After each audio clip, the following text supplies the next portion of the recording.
moon, Hepcats! The virtual crowd's still roaring, but Kitt-E just dropped the wildest, biggest note of all! A gig on the actual moon! The Muffins were cool, but the bassist was hip to the facts. We got instruments, not rockets. So Pinky snapped her fingers and pointed to the HomoFreakians. Legends in the tech world vibe. Our band of cats had to get square for a minute, helping the HomoFreakians with their animal sanctuary. Parrots flying like confetti, a standoff with a stubborn goat. It was a chaotic jam, man. But then, the music hit. Harrietta on a bucket, Pinky on a riff, and the groove synchronized the machinery. Impressed and amused, the HomoFreakians gave up the goods. The key to the nerd herd, the baddest builders in the whole digital universe. The herd got the message. Concert on the moon? Challenge accepted, they said. And now, our Muffins are on a ship, looking out at a futuristic stage being built on the lunar surface. The universe is about to get a front row seat to the biggest jam session in history. Kitt-E and the Furry Muffins, a LuNar Concerto.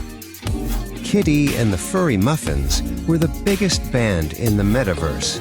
Their concerts were legendary digital spectacles of light and sound. But for Kitt-E, the lead singer with starlight in her eyes, the Metaverse was just a stepping stone. "I want to play a real concert," Kitt-E declared to her bandmates after a show, "on the actual moon." The Furry Muffins, a motley crew of talented musicians, looked at her with a mix of awe and disbelief. "But how?" asked Gorgonaut TBK, the band's stoic bassist. "We'll need help," said Harrietta, the band's pragmatic guitarist. Serious help. Pinky, the bubbly keyboardist, jumped up and down. "I know who to ask. The HomoFreakians. They're tech geniuses and know everyone." The band found the HomoFreakians, Peace and Saint, in a cozy high-tech cabin filled with fluffy animals. "A concert on the moon?" Saint mused, a calm smile on his face. "That's a new one."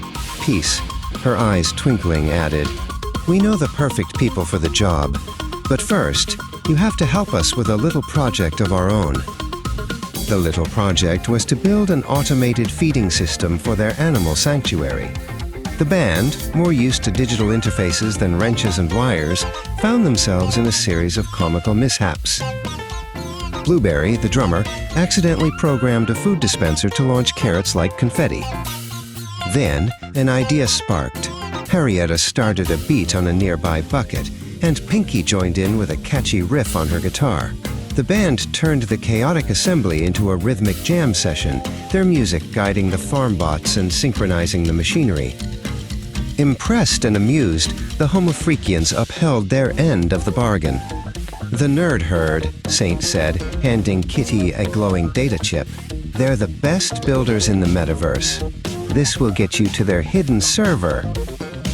Back in the Metaverse, the band found the hidden server, a digital fortress of code and light. They were greeted by the holographic avatars of the nerd herd, a group of brilliant, quirky tech geniuses led by the visionary Elon Musk. "A concert on the moon?" Elon's avatar said, a wide grin spreading across his face. Challenge accepted. The nerd herd got to work, their fingers flying across holographic keyboards as they designed the most epic concert stage the universe had ever seen. The final scene shows the moon, a magnificent futuristic stage being constructed on its surface. Down below, on a spaceship, Kitt-E and her band look out the window, their faces filled with awe and anticipation. The universe was about to get a front-row seat to the greatest concert in history. All right, cats and kittens, dig it. The stage is set. Man, the whole solar system's got a glow tonight. A concert on the moon, you say? That's heavy. That's pure cosmic absurdity. The scene is locked, the blueprints are stacked, and the starship's no longer just a tin can. It's a chariot of rock. We got Kitt-E with the big dream, the HomoFreakians with the connection, and the nerd herd, yeah, those square peg scientists, they're throwing down some serious space-time jam. They modified the cargo bay, man. Turned a junk hall into a passenger lounge. Smooth! They're drawing up the lines, plotting the perfect groove to the Sea of Tranquility. But the real question, Daddy-O, the one hanging there like that big blue marble. Is the universe ready for this sound? Can the lunar dust handle this much soul? The countdown has begun. The tickets are flying. The silence is about to get loud. Catch you on the next orbit when the music truly begins. Stay cool, stay groovy. But hey, don't split, man. That's just the sound check. Next orbit, we're taking that Starship joyride. We're talking real rock and roll, low gravity style, on that big dusty drum. It's the LuNar Concerto. Dig it. Kitt-E hits the high notes and the earth drops the bass. It's gonna be a gas. Be there or be a square, man. So there it is, man, the cosmic groove of the night, fading out like a square's memory.